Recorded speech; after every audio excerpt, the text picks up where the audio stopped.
Hello friends, so today we will discuss regarding the one more important topic, that is the pre-anesthetic medication.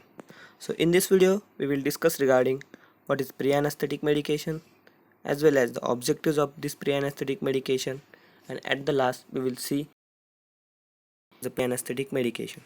So let us start with the pre-anesthetic medication.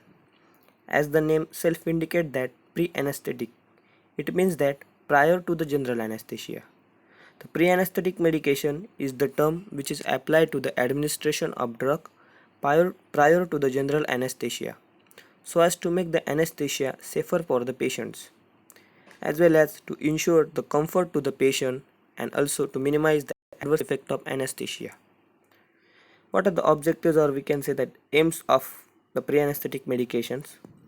The pre-anesthetic medications are mainly relieve the anxiety and the apprehension pre-operatively and facilitate the smooth induction, as well as the amnesia for the pre and the post-operative events.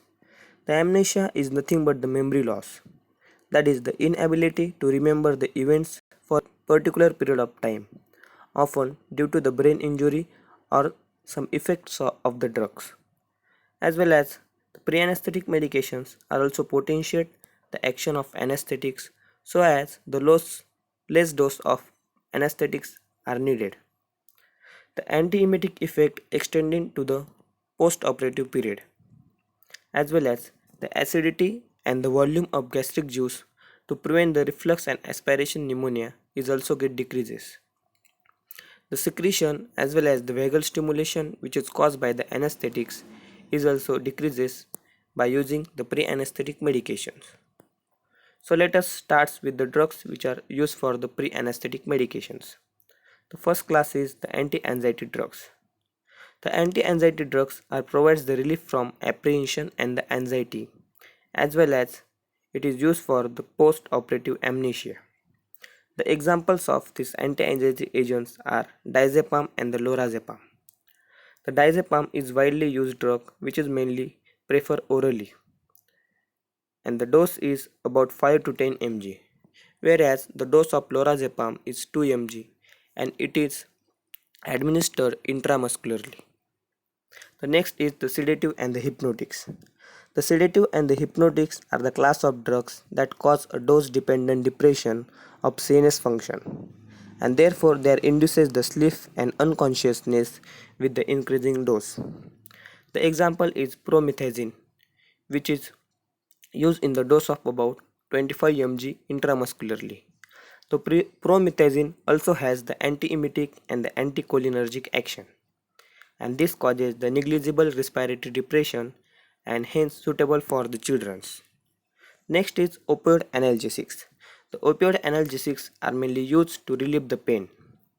The well-known example is morphine, which is used about 8 to 12 mg intramuscularly. The pethidine. Pethidine is mainly used to treat or relieve the pain, particularly during the childbirth, usually given by the injection, and provides the pain relief for up to 4 hours. Therefore, the pethidine is used in the dose of about 50 to 100 mg, which is used 1 hour before surgery. They are also provide the sedation and the pre and the post-operative analgesia and the reduction in the anesthetic dose. The newer analgesics, that is the fentanyl, which is preferred nowadays. The fentanyl also combined with the other opioid analgesics, and which is used in the dose of about 50 to 100 microgram intramuscularly or the intravenously. The next is the anticholinergic agents.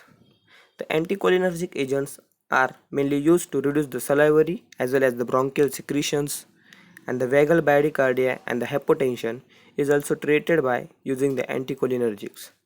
The examples are atropine, which is used in the dose of about 0.5 mg intramuscularly, or the glycopyrrolate, which is used in the concentration of about zero point 0.1 to zero point 0.3 mg intramuscularly 1 hour before surgery. The next is the antiemetics. The antiemetics drugs are mainly effective against the vomiting and the nausea. The antiemetics are typically used to treat the motion sickness and the side effect of opioid analgesics as well as the general anesthetics. The examples are metoclopramide, which is used about 10 mg intramuscularly. These agents also useful in case of post-operative surgery. The next example is the domperidone, which is more prefer in the dose of about 10 mg and taken orally. The next is the ondansetron.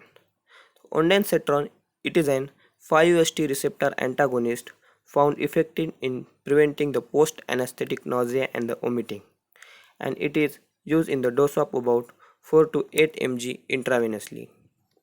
The last is the drugs which are reducing the acid secretion.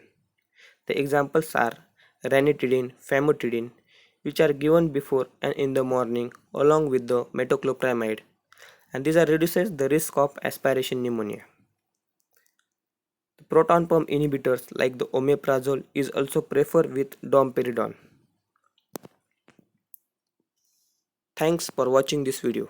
If you like this video, please give big thumbs up and please subscribe the channel.